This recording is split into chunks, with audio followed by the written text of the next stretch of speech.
Hello! Welcome to Bad at Board Games. My name's Brad Blake, and I'm bad at board games, so you don't have to be. Today, we're going to be talking about Mosaic, and I'm going to reference my notes on my phone so I don't continue to look off camera. I found that I think that's a little bit more pleasing to watch instead of having something off to the side going like, what am I doing next? But anyway, let's get right to it. The theme of this game, it's a Civ building game. It kind of revolves more around Rome, Greek, and Egypt, but there's a couple of leaders in here that are miscellaneous. I don't know if she's supposed to be a Stonehenge-ish Robin Hood type, but yeah, so it's all around like Italy and Northern Africa and that portion of the map. So that's the theme. Our mechanics, we've got area influence. So this is not an area control game. You know, I don't like area control games so much, but this one is more like if you have the most influence in a region, you're going to get more victory points during the mid-game scoring.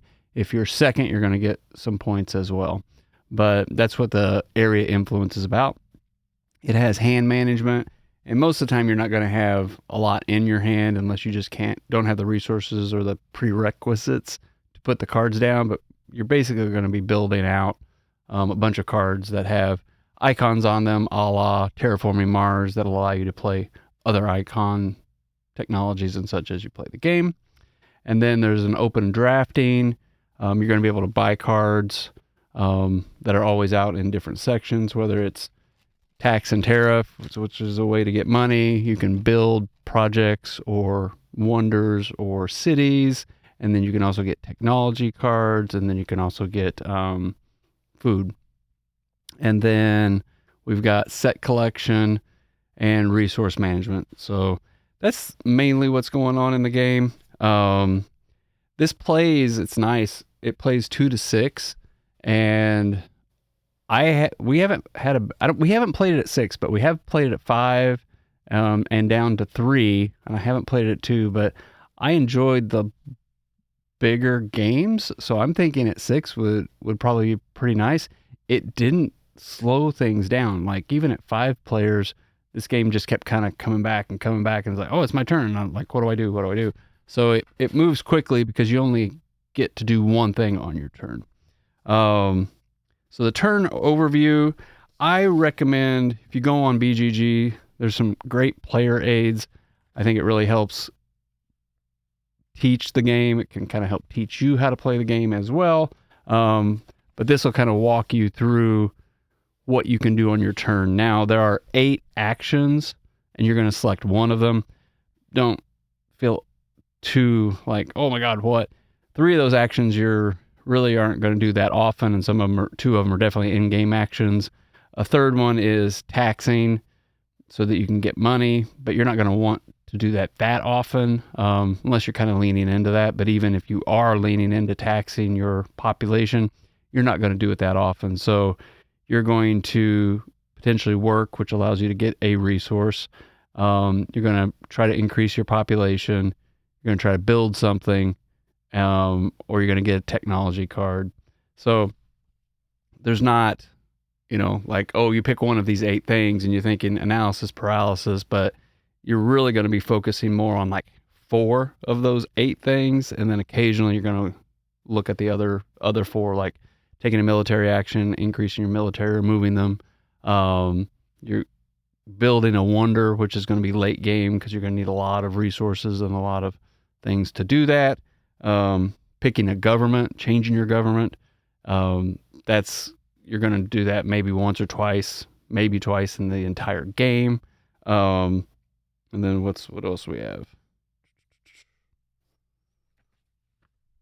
That's the main thing. I think in working where you just get one resource based on your population, you don't take that one that often either, because it's kind of like you really want to have things working for you so that you don't have to take that action. It's kind of like, oh, I need this, but I can't do something else. So really, it comes down to trying to increase your population, building, and when you build, you can build a town, a city, or a project. And then getting a technology card to just increase, like, your army can have armor, or, there's just a technology market. I think that's what a lot of people think as far as Civ games, that I'm going to increase my technology.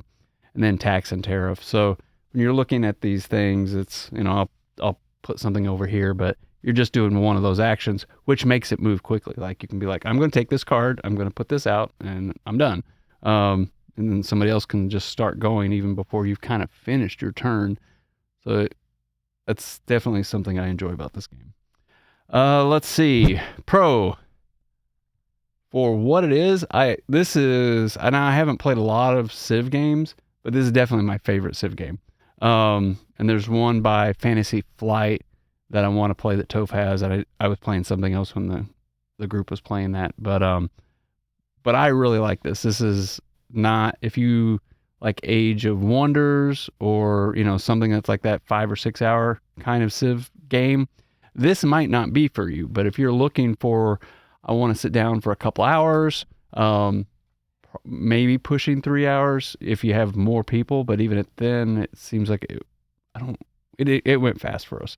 We never had a problem finishing it in one night. I like the speed at which it plays. You get one thing, it's not super analysis paralysis, because you're not trying to, think of this and then this and then this and then this. There's some of that, but then at the same time, there's not. So I think it plays quickly. Con is, and somebody mentioned it, one of the reasons they kind of avoided the game, the setup and teardown. Now, teardown, you're going to want everybody to help. And I have made setup easier by putting everything in bags. So I've got all my player items in bags. Everybody has their own, so they just get it out and place it on their tableau. I have all the resources, and I'll put these in the trays, the little silicone trays that we received on the channel. Food and stone and knowledge, and then all your coins. But then you take all these chips and you place them out on the board. So the board is a whole bunch of hexes, and you're going to fill them with these discs, and then you're going to flip all of them over. I just have them facing up immediately. And then you're going to remove the ones that have like a plus sign on them. Those are the blanks. And so it's going to give you a random map out on the board for resources and bonuses when you build on them every time you play the game. But setting it up just takes longer. I don't think it's the worst setup I've ever had. I almost think Toletum was worse, and maybe that's because I haven't organized it well enough. I have not looked to see if there's a foam insert for this game yet. I don't like the wooden ones anymore just because of the weight, but if there is a foam one for this, I'm probably going to pick that up. I have sleeved these cards. I like being able to shuffle and make it easier. And then I kind of like these. This is all the special starting pieces that you would have in the game as well. So that's the con.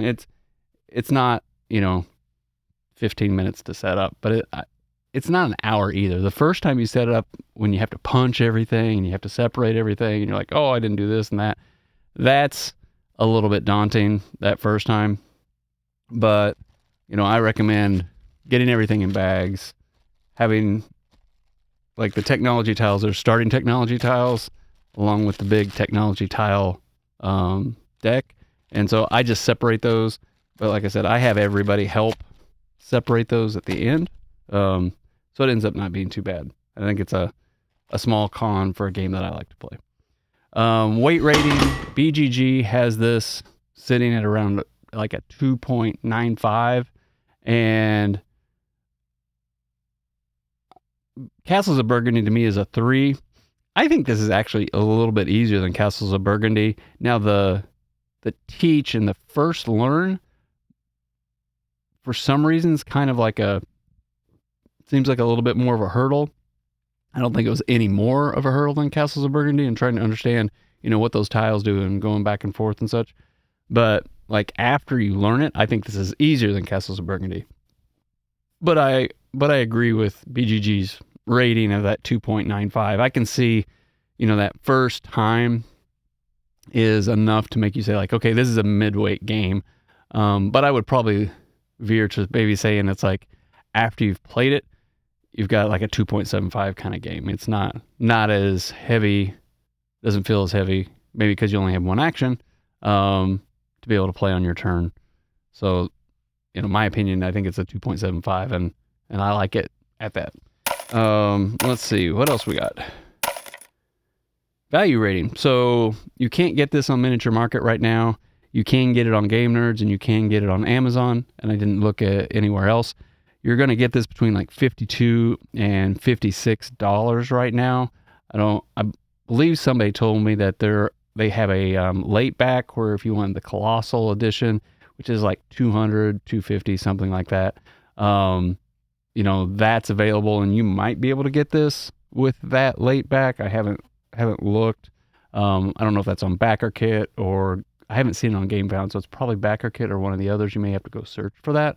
I think the value of this, reason I got this is I just wasn't sure I was ever going to pull it out enough for that 200, 250 Colossal. It's beautiful. Like, I saw this at Gen Con 3 years ago when they were demoing it, and it still hadn't even had the Kickstarter yet. And I was talking to the company, and I just thought it was beautiful. Oh, I wanted it just based on how it looked, and that Colossal edition is that pretty. But I'm not going to get this to the table enough for me to spend that much money. I like this $50 version. I think at $50, I think this is, from a 1 to 5 rating. Like if this were $10, it would be a 5. If it was $25, it'd be a 5. If it were like $75, I would say, we're getting into that 2 range. At $200, I think this is the value of 1 with the Colossal. Unless you just, don't have to worry about money and you really like Civ games and are going to be able to get this to the table a lot. I think at this $52 to $56 price range, I think this is a value of, 4 out of 5, 4.5 out of 5, somewhere in there. I think it's a very good deal for the experience you're getting in the gameplay that you're getting it. My BGG rating, I really like this game. I think it's good. I would recommend it. I want to play it again. I wanted to get it back to the table. I hadn't got enough plays of it in, and I wanted to get another play of it in to be able to kind of say like, okay, I've got enough in now that I can sit down and review it with you guys and give you my thoughts on it. But I really like it. I think this is an 8 out of 10 easily. This could move up. I know they have another expansion like Disasters and Leaders or something like that. I may actually pick that up just to see, what that brings to the table, and like, are there just random things now coming out and messing with things? But I don't know if I want that in this game. I kind of just like being able to play and enjoy, and it moves quickly. I don't know if I want to slow this game down at all. So, but that's my short and sweet. Just trying to get through it and give you guys an idea. What do you guys think? Is this something you have, or is it something you're interested in? I'm sure if you have the Colossus edition, it's gorgeous, and I bet you love it. And I'm jealous for that. But I'm very happy with this. I don't feel like I need the more expensive one now. Maybe if I end up playing this a lot in 5 or 10 years, I can find the Colossus at a cheaper price. I'll pick something up then. But this is definitely a thumbs up Civ game for me, and I enjoy the price. So let me know what you think. Is there another Civ game that you like, that you think is fast and not 8 hours? Like to know that as well.